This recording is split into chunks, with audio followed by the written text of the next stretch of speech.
Hello, good afternoon, good evening, happy middle of the night, happy early morning, happy brunch. Wherever you are, however you're watching this, hello. This is the Great Big Picture Show. I'm Spencer Howard Belden. As always, this is my outlet to talk to you about the things I love and the things I don't in all the movies that I see. So without further ado, I'm going to do a video on the new horror thriller, Hush.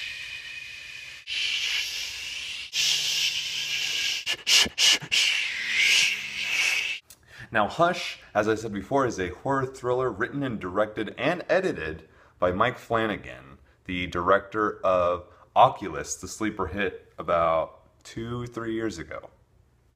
Now, Oculus was a movie I liked very much. He also wrote and directed that. And that movie used very, very clever ways of telling its story in the past and in the present, manipulating story structures and keeping the tension up. That movie had really, really nice twists and turns and was a very, very fresh take on a horror movie.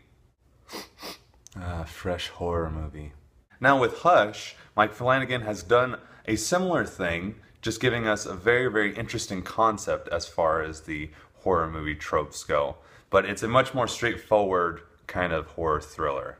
Now I'm not going to give too much away, I don't want to ruin anything for anybody, but basically what we have here is a home invasion horror thriller that's a lot smarter, a lot faster, and a lot more to the point than I definitely expected. It does not waste any time, and it keeps the tension razor thin with really, really, really nice performances from its two main actors and really, really smart characters as well. Now, it might seem very tried and true, the home invasion thriller genre, but the concept that Mike Flanagan has come up with here is increasingly engaging and interesting as the characters develop throughout the story, and it's very, very cool and clever to see what they come up with. At no point do any of the actions feel cheap or forced. It feels surprisingly natural for a movie like this, and that only increases the enjoyability of the movie, watching characters and believing the actions that they actually pull off. One thing I would also like to make note of are the specific details that they include as far as what the characters endure as far as blood loss and fatigue. This is one of the very first horror movies that I've ever seen that actually deals with those things as the movie goes on. As the movie goes on, the movie forces the characters to deal with those issues and it becomes more tense and more exciting. So nice job. That's really cool. I really like that. Pay attention to the detail, kids. With those things being said, what's being held up here are basically just two characters. It's basically a two-character play, and the cat and mouse game between the two of them is only accentuated by how good they both are. John Gallagher Jr. plays the titular breaking in guy with neck tattoo. And the more I see of him, the more performances that he pops up in. 10 Cloverfield Lane that he was most recently in. Of course, Short Term 12 that he is just he is definitely a name I'm hoping to see more and more, because every time I see him, he's really engaging, really charismatic, and especially for a movie like this where he plays a much different role than I've ever seen him play before. It doesn't sacrifice the humanity of the guy and still seems very human. I'm hoping that his career just keeps going up because he is so good, so natural, so nice. But once you've seen this movie, I think that you'll agree with me that the major compliments go to Kate Siegel, who plays the main character, Maddie. The credits in the movie say, "and introducing Kate Siegel," and looking at her past credits, she hasn't done a movie of this size that I've seen, and considering that this is a powerful first impression. Considering what the character deals with in the movie and considering this is one of her first major movies, she's extremely impressive, confident, smart.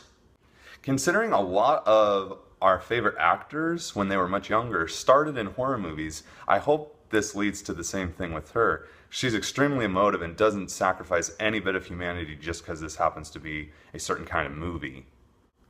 I only say that because a lot of the times horror movies and thrillers of this type usually get sticklers saying that people ham it up, and she certainly doesn't.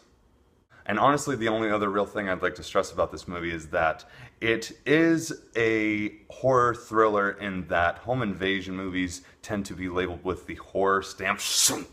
But I would say it certainly leans harder on the thriller aspect of things. Not that it isn't terrifying or uncomfortable or disturbing, but it's more about tension building and the cat and mouse game between the two of them as opposed to jump scares or straight up horror frights. On Netflix right now, Mike Flanagan's Hush is fast, taut, really thrilling, really smart and efficient, and features really great performances from its two lead actors. It's a short, clever little thriller that I think if you like home invasion movies, killer movies, slasher movies, smart female lead movies, I definitely think you should check it out. For my recommendation, I'm going to give it a soft yes. Mike Flanagan returns with another really satisfying, impressive, quick little horror thriller that I think you should give a shot. Me personally, I think I would have appreciated a few more horror elements, maybe ratchet up the intensity just a little bit more, but that doesn't take away from how effective this movie is and how much I really did enjoy it. I think that you should give it a shot. It's on Netflix. If you have Netflix, it's for free. If you don't have Netflix, just join the rest of the world, man. But yeah, I think we should keep supporting Mike Flanagan if this is the kind of output he's going to continue giving us. If you haven't seen Oculus, go see Oculus. I'll probably do a super great AHA movie time about that at some point. But otherwise, this is the Great Big Picture Show. Like I told you before, I was not lying. I am Spencer Howard Belden. That's true. Please like, share, subscribe, and comment, letting me know if you've seen it, letting me know if you haven't seen it, letting me know what's going on in your life, letting me know about your grandparents. And please do all of that with anything that has this face on it. Please have a good day. Please have a good night. And go hug somebody just to make sure that they are there and with you and safe. That there's not some creepy dude taking pictures of them or right behind them or anything. Just keep hugging them. Just keep hugging them. Make sure they're safe, okay? Love ya. Wah.